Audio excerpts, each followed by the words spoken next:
I never expected my diplomatic internship to end with me standing on a battlefield, staring up at an 8-foot-tall alien warrior who could snap me in half like a breadstick.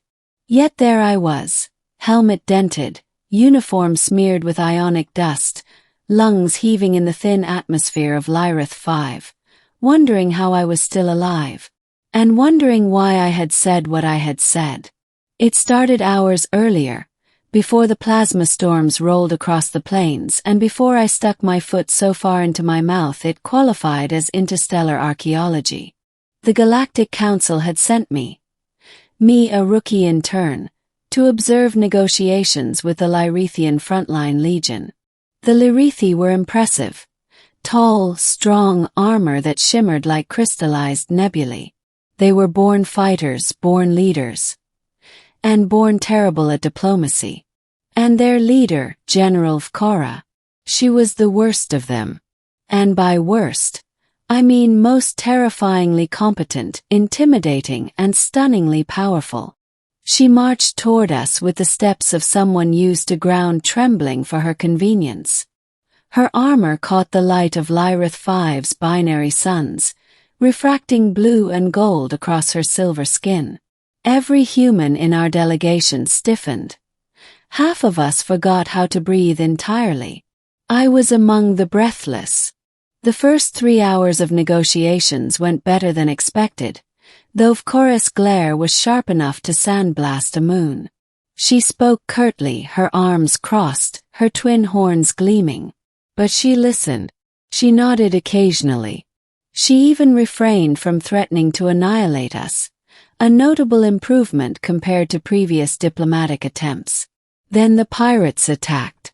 A swarm of outlaw ships burst from hyperspace, firing disruptor beams before anyone could react. Alarms screamed. Explosions shook the valley. And suddenly, negotiations turned to chaos. In turn, someone shouted, "Get to cover!" But I was too slow. A shockwave hurled me into a fragment of armored debris. I scrambled for cover behind a fallen transport module, ears ringing.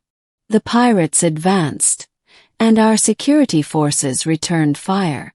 The sky split with streaks of red and violet plasma. I was pinned down, weaponless, and seconds away from being vaporized. Then a blur of silver and blue landed beside me. General Vkora.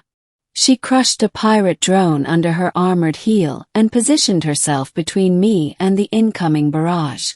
"You are fragile," she said over the firestorm, voice steady. "Remain behind me." Yes, absolutely. Remaining very behind. What followed was nothing short of astonishing. Vkora moved like a gravitational anomaly, bending the battlefield around her sheer force of will. Her blade, more energy than metal, carved arcs of light through enemy ranks. She parried shots that would have turned me into a fine mist. When the fighting intensified and reinforcements arrived, she grabbed me, literally using one hand, and tossed me into a sheltered ravine like I weighed nothing. "For safety," she said simply, landing beside me with a heavy thud. "That was necessary. You were in danger." I blinked up at her. "You threw me." It was efficient. And it had been efficient. Terrifying but efficient. As the battle grew more chaotic, the ravine became our temporary refuge. Vkora knelt beside me, checking her plasma blade's charge level. Up close, I saw tiny specks of shimmer along her cheeks. Lyrethians produced bioluminescent freckles during combat, apparently. They glowed faintly like starlight scattered across her face. Her breathing slowed. Her posture relaxed. And for the first time since I met her, she didn't look like an unstoppable war engine. She looked thoughtful. In my infinite brilliance, blurted the first thing that came to mind. "You look kind of cute." The words echoed, bounced, reverberated through the ravine like a death sentence with good comedic timing. I slapped my hands over my mouth, wishing the ground would swallow me whole. Cora froze. Her eyes widened.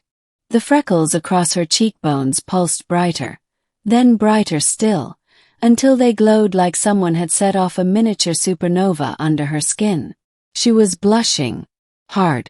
Lyrethians, as I would later learn, don't blush red.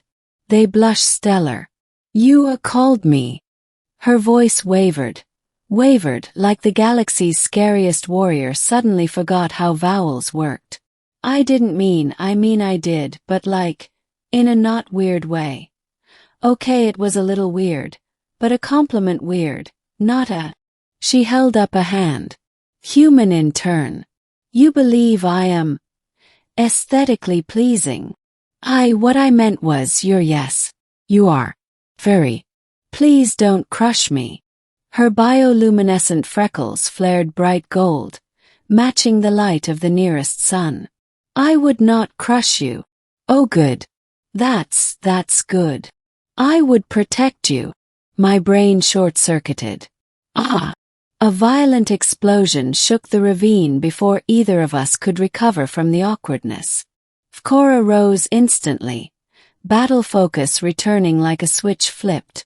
She helped me stand, her hand lingering a half-second longer than necessary, and led me back toward the fight. Stay close, she ordered, and do not compliment me while we are under fire. So, after the fire's over is fine. She stumbled for half a step. Human. The pirates, perhaps sensing their doom, launched one final assault. But Vkora was incandescent, literally and figuratively. Her armor radiated golden light from the blush that hadn't yet faded.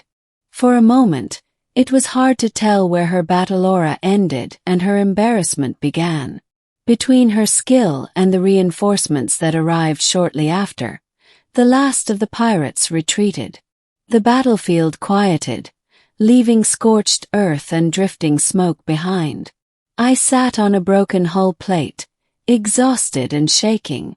Vkora approached, her expression unreadable. You fought bravely, she said. I hid behind rocks.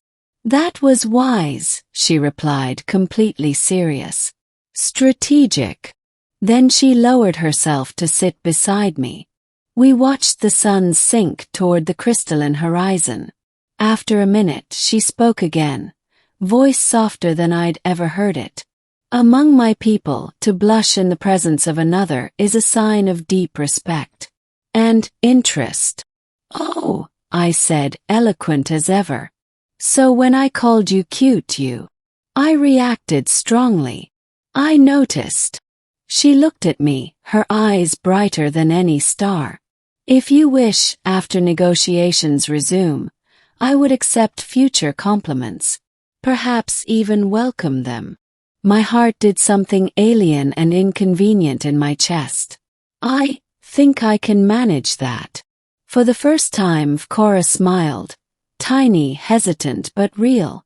We shall see, human. The negotiations the next day went shockingly well. Vkora was composed, professional, and occasionally shot me a quick glance that made her freckles spark faint gold. I did my best not to melt into a puddle on the council floor. By the end, an alliance was signed. Peace restored. Crisis avoided. As we prepared to depart, she approached me privately. In turn, she said, your presence yesterday influenced more than diplomacy. How so? You reminded me that even a warrior may feel seen. I swallowed. Vkora. Yes. You're still cute. Her armor lit up like a dying star going supernova. And this time she didn't turn away.